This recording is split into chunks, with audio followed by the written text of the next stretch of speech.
कानपुर में नहीं रहा दबंगों में पुलिस का भय। दबंग दो भाइयों ने वर्चस्व कायम करने के लिए दुकान में घुस के दुकानदार से की मारपीट।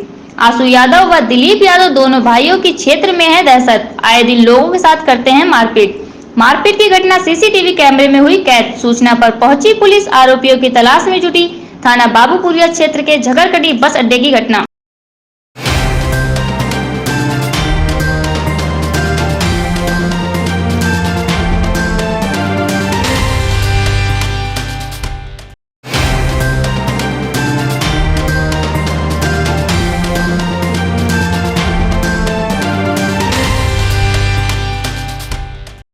यूपी के औरैया जनपद की सदर कोतवाली क्षेत्र के मोहल्ला गायत्री नगर में विगत 2 दिसंबर को महज फौजी के घर में अज्ञात चोरों द्वारा चोरी की घटना को कारित किया गया था। इस घटना में चोरों द्वारा एक डबल बैरल बंदूक समेत सोने चांदी के जेवरात व नकदी भी चोरी कर लिए गए थे। पुलिस के लिए सरदर्द बने इस मामले में मुखबिर की सूचना पर सदर औरैया कोतवाली पुलिस और एसओजी टीम द्वारा इन अपराधियों को गिरफ्तार किया गया। पुलिस ने इन शातिर अपराधियों के पास से चोरी की हुई डबल बैरल बंदूक समेत सोने के आभूषण, एक जोड़ी कान के झाले, एक जोड़ी कान के ब्रजबाला, एक जोड़ी कान के टॉप्स, एक जोड़ी झुमकी, एक लेडीज रिंग, एक नथ समेत चांदी के आभूषण, एक कमर हाफ पेटी, 4 बिछिया, 2 पायल व अपराधियों द्वारा प्रयुक्त 3 तमंचे अवैध समेत 2 कारतूस व खोखा, एक हीरो होंडा मोटरसाइकिल, तिपहिया गाड़ी व एक रेड एलईडी टीवी भी बरामद की। पुलिस के अनुसार पकड़े गए सभी शातिर अपराधी जनपद जलौना के रहने वाले हैं व इन पर कई आपराधिक मुकदमे पंजीकृत हैं। देखिए 2/3 दिसंबर की रात्रि में एक फौजी जिनका नाम महेश है, उनके घर में चोरी हुई थी और लगातार हमारे द्वारा प्रयास किया जा रहा था कि इस चोरी का सफल अनावरण किया जाए। इस चोरी में उनकी एक लाइसेंसी शस्त्र DBBL गन भी गई थी और साथ ही उनके आभूषण भी गए थे। इस चोरी का सफल अनावरण कोतवाली पुलिस और एसओजी की संयुक्त टीम द्वारा किया गया है, जिसमें जो DBBL गन है वो भी रिकवर की गई है, साथ में जो घर में चोरी हुई थी उसकी भी रिकवरी हमारे द्वारा की गई है। इन्होंने दौरान पूछताछ जो अभियुक्त हैं 4 अभियुक्त पकड़े गए हैं। उन्होंने बताया कि ये कबाड़ी कलेक्ट करने के बहाने दिन में घरों की रही किया करते थे और उनका वाहन जिससे वो रही करते थे वो भी हमारे द्वारा बरामद किया गया है और रात में ये घरों को अपना निशाना बनाते थे और इसी क्रम में इन्होंने अपने टीम को बुलाकर यहाँ पे चोरी की घटना कारित की। और अब इनके द्वारा ये भी बताया गया कि जालौन में भी इन्होंने घटना करी थी, उसमें भी LED एक चोरी करी थी टीवी, वो भी हमारे द्वारा रिकवर की गई है और अब इनको हम लोग न्यायिक अन्वेषण में। मैम, ये पकड़े गए सभी शातिर अपराधी कहाँ के रहने वाले हैं और उनके ऊपर कितने मुकदमे? देखिए इनमें से एक व्यक्ति है, उस पर करीब आधा दर्जन से ज़्यादा मुकदमे हैं और एक व्यक्ति जो अभी हम जिसकी तलाश में हम लगे हुए हैं उसका भी आपराधिक इतिहास खंगाला जा रहा है। ये पूर्व में भी चोरी की घटना करते हैं, इनके द्वारा भैंस चोरी की भी घटनाएं कबूली गई हैं, तो ये सारी पूछताछ और विस्तृत रूप से भी इनसे की जा रही है। Thank you.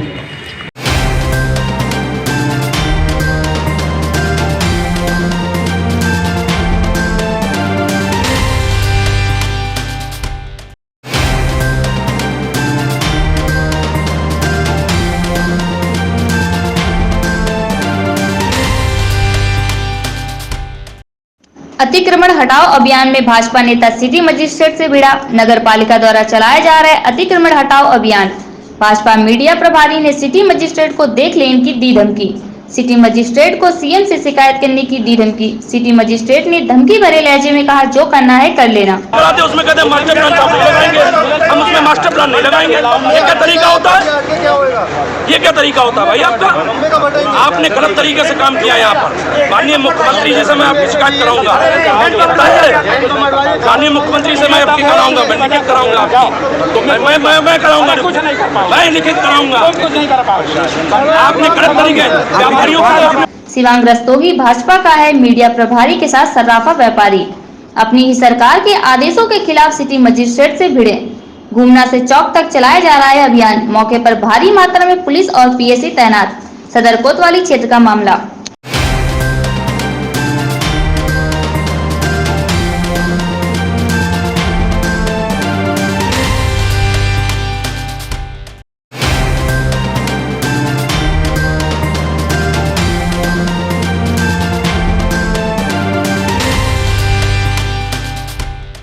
तमंचा लहराने का वीडियो हुआ वायरल। आरोपी युवक द्वारा लड़की से की गई थी छेड़खानी, जिसका परिजनों द्वारा विरोध किया गया। आरोपी द्वारा अपने बचाव में तमंचा दिखाकर पीड़ित पक्ष पर बन रहा था दबाव। पुलिस ने शिकायत दर्ज कर आरोपी की तलाश की शुरू। ये लड़ाई इसने की थी हमारे घर पे आके, और पहले तो ये लड़की को मारपीट की, उसके बाद में हमने पूछा तो हमसे मारपीट करने लगा और आकर के इसने बट मार दिया तमंचे का सिर में। और क्या मामला है आगे? अब इसकी मारपीट की, लड़की की मारपीट की हमारे सुबह उसके बाद मैंने पूछताछ की, मेरी मारपीट की और मैंने वो तमंचे की वीडियो बनवा रखी है। थाना जसरावा के गांव सिकंदरपुर का मामला।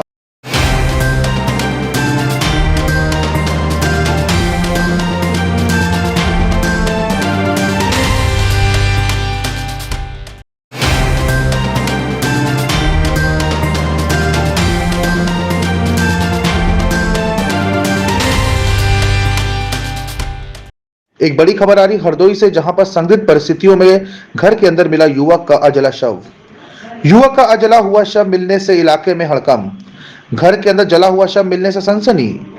शव मिलने की बदबू आने पर पड़ोसियों ने दी पुलिस को सूचना। किराए के मकान में रह रहा था युवक। मृतक सांडी थाने से बताया जा रहा है। वंचित मौके पर पहुंचे सीओ सिटी। पुलिस शव को कब्जे में लेकर जांच पड़ताल में जुटी। रात में सूचना मिली थी कि विभूति नगर में एक घर में आग लगी है। पुलिस मौके पर पहुंची तो वहां पे एक डेड बॉडी मिली है।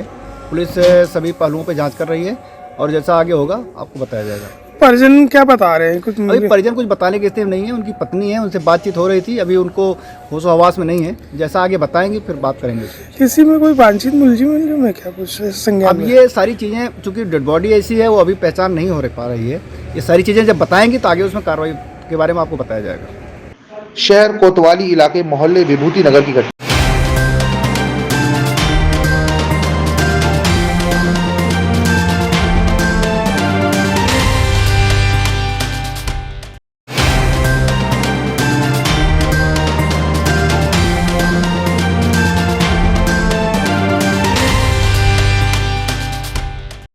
कानपुर की नौबस्ता पुलिस को मिली बड़ी सफलता। 10 किलो चरस के साथ एक अभियुक्त को पकड़ा गया। आरोपी नेपाल बॉर्डर से चरस खरीदकर कानपुर में करता था सप्लाई। पुलिस ने आरोपी की निशानदेही कानपुर में अन्य डीलरों की तलाश की शुरू। पुलिस ने आरोपी आमिर अहमद को गिरफ्तार कर भेजा जेल। एसपी साउथ दीपक भूकर ने प्रेस कॉन्फ्रेंस कर दी जानकारी। ये थाना नौबस्ता टीम और सर्विलांस टीम के द्वारा एक सराहनीय कार्य किया गया है, जिसमें इन्होंने एक जो चरस का तस्कर है उसको गिरफ्तार किया गया। इस अभियुक्त का नाम आमिर अहमद पुत्र इरशाद अहमद है। ये थाना बेकनगंज एरिया का रहने वाला है। इसके पास से 9 किलो 930 ग्राम चरस बरामद हुई है। जो मेन जो सप्लाई का रूट था ये बताया गया इसके द्वारा कि नेपाल बॉर्डर से ये खरीद के लेके आ रहा था और उसके बाद कानपुर नगर में विभिन्न क्षेत्रों में इनके सप्लायर्स जो हैं उनको ये बेचता था यहाँ पे। और इनके बारे में हम डिटेल्स पता कर रहे हैं कि जो सप्लाई जहाँ से ये खरीद के लेके आता था उनके बारे में हम पता करेंगे इन्वेस्टिगेशन में, और जो यहाँ पे सप्लाई करता था उनके डिटेल्स निकलवाएंगे और उनके खिलाफ भी हम कार्रवाई करेंगे। यूट करता था। बड़ी मात्रा में रिकवरी हुई है, क्या गिरफ्तार करने वाली टीम के लिए कुछ इनाम वगैरह? बिल्कुल, उनके लिए रिवॉर्ड की मेरी तरफ से संस्तुति की जाएगी।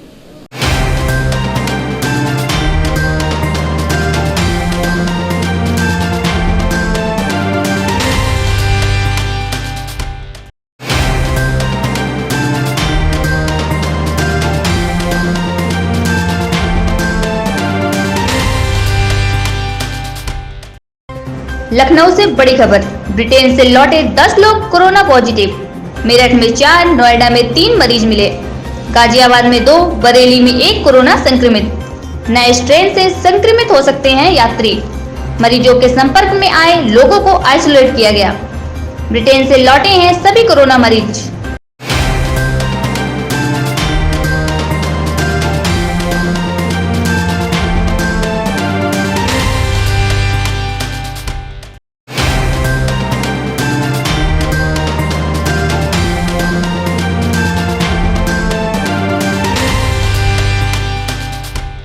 आपको बता दें कि प्रदेश स्तर पर चिन्हित कुख्यात अपराधी रमेश सिंह उर्फ काका के विरुद्ध गंभीर धाराओं में कुल 67 अभियोग पंजीकृत हैं तथा वर्तमान में जेल में निरुद्ध हैं।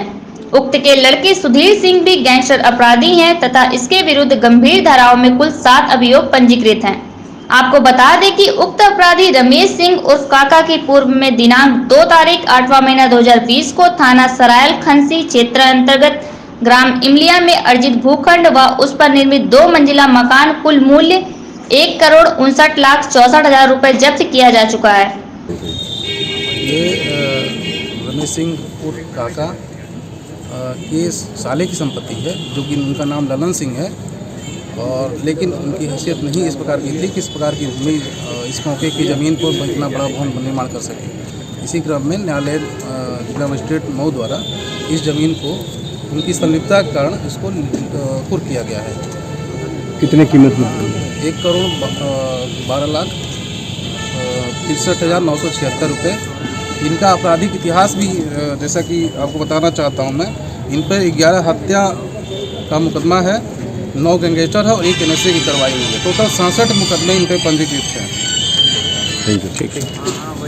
इस तरह अब तक उक्त रमेश सिंह उर्फ काका की कुल 2,72,27,976 रुपए मूल्य की संपत्ति का जब्तीकरण किया जा चुका है। आज रमेश सिंह उर्फ काका, जो एक बहुत बड़ा आपराधिक माफिया है, इस पे लगभग 67 केस दर्ज हैं, जिसमें 11 हत्याएं, 9 गैंगस्टर और 1 NSA कार्रवाई हुई है। और ये इसका पूरा गैंग पंजीकृत है। गैंग का नाम है IR 212 अंतर्राज्यीय गैंग है। इसके 20 मेंबर हैं। इसने अपने साले के नाम से, जो आप देख रहे हैं, बहुमंजिला 3 मंजिला इमारत बन रही है, और इसके साले की इतनी हैसियत नहीं थी कि जो इतने धन से ये इमारत बना सकता। और हमने इनकम टैक्स रिटर्न से इसके साले की और खुद रमेश सिंह उर्फ काका की हैसियत देखी, तो दोनों के पास इतनी संपत्ति नहीं है जो इतनी बहुमंजिला इमारत, जिसकी कीमत लगभग 1,12,00,000 रुपये है, इनकी हैसियत नहीं है। और ये अवैध धन से अर्जित संपत्ति से ये इमारत बनाई गई है, जिसको आज जिलाधिकारी महोदय के आदेश से 14(1) गैंगस्टर एक्ट के तहत कुर्क किया गया है। सिर्फ गैंग के सदस्य हैं या मुखिया हैं गैंग के? ये गैंग के मुखिया हैं।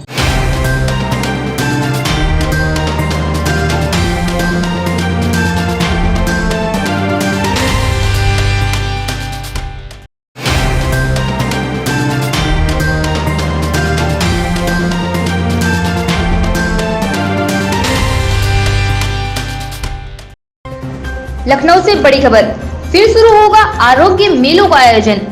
सीएम योगी आदित्यनाथ ने जारी किए निर्देश। कोरोना के चलते बंद हुए थे आयोजन।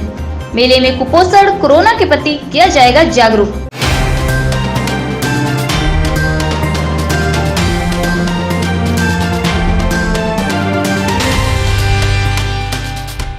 हमसे सस्ता कहीं नहीं, हमसे अच्छा कहीं नहीं। शोरूम कानपुर की शान है, फरहान स्पोर्ट्स यूपी की शान है। फरहान स्पोर्ट्स एक बार फिर आपके शहर कानपुर में लाए हैं जिम इक्विपमेंट्स के साथ खेल कूद के सामान का पूरा संसार। फरहान प्ले पॉइंट, एक ही छत के नीचे, जहां आपकी पसंद का सारा सामान होलसेल रेट पर मिलेगा। मैं आमिर फरहान स्पोर्ट्स से। फरहान स्पोर्ट्स वो है जहाँ पर जिम इक्विपमेंट के सारे सामान मिलते हैं और ख़ुद की मैन्युफैक्चरिंग होती है। कानपुर में 95% हमारे इक्विपमेंट लगे हुए हैं सभी जिमों में, और यूपी के कई ज़िलों में हमारा माल जाता है। हमसे अच्छा, हमसे सस्ता कहीं नहीं। एक बार सेवा का मौका दें। फरहान स्पोर्ट्स।